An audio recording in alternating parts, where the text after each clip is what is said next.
All right, the meaning behind letters.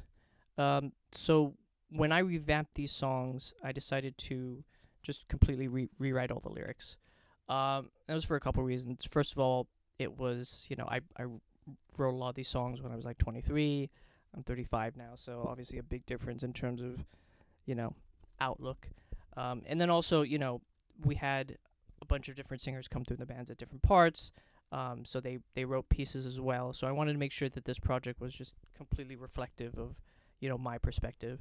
Um, and so letters in particular, I think it gave us a lot of problems early on because I don't think, vocally, any of the singers really knew what to do with the song. Like it's got a lot of different competing aspects.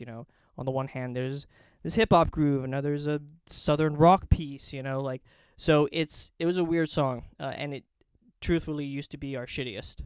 Um, but then fast forward to today when I ended up rewriting the lyrics, I was like, all right, you know, I just wanted to scrap the song in terms of the lyrics because they were disjointed. But I liked the title letters, so I was like, okay. And I think the song was like originally like a letter from someone to someone. I don't remember. Like might have been a love letter or something. And so I was like, all right, the title's cool. So I took the title. I was like, let me like reverse engineer this into like a completely different idea. And so it evolved into basically, I guess, my return to music. So, about me having started this band, going overseas to Saudi Arabia, clawing my way back, and then ending up in like full circle back, playing music again, which is, there's an absurdity to it when you think about it.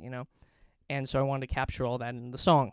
Um, I think it also reflects too sort of like the ethos of rock and roll, and there's a ballsiness to it. There's a grittiness. There's distortion, groove.